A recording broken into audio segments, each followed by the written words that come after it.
বিশ্বের তথাকথিত মোড়লদের রাতের ঘুম চিরতরে কেড়ে নিল ইরান। যে ওয়াশিংটন এতদিন দম্ভ করে চলত, আজ সেই খোদ ডোনাল্ড ট্রাম্পের কণ্ঠে শোনা যাচ্ছে চরম আতঙ্কের সুর।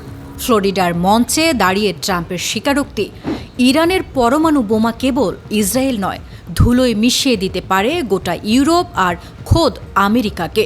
মধ্যপ্রাচ্যের এই সিংহের গর্জনে কেন আজ দিশেহারা হয়ে পড়েছে হোয়াইট হাউস? ট্রাম্পের ভাষণে ফুটে উঠেছে এক অমোঘ সত্য।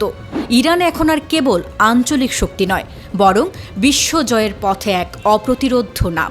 ট্রাম্প স্বীকার করলেন, ইরানের নৌবাহিনী এই মুহূর্তে মধ্যপ্রাচ্যের সবচাইতে শক্তিশালী এবং তাদের 159টি জাহাজের বহর এখন আমেরিকার জন্য এক জীবন্ত আতঙ্ক।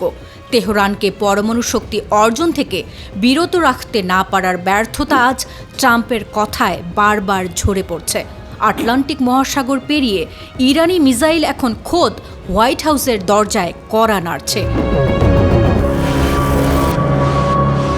ইরানের নেতৃত্বের ধরন আর তাদের অটল মনোবল দেখে খোদ ট্রাম্প এখন খেই হারিয়ে ফেলেছেন। তিনি অভিযোগ করছেন, কার সাথে আলোচনা করবেন তা তার মাথায় আসছে না। কিন্তু বিশ্লেষকরা বলছেন, এটি আসলে তেহরানের কূটনৈতিক আর সামরিক বিজয়েরই প্রমাণ। ট্রাম্পের প্রতিটি দাবি আর হুঙ্কারের পেছনে লুকিয়ে আছে এক গহীন ভয়, যে ভয়ের নাম ইসলামিক রিপাবলিক অফ ইরান।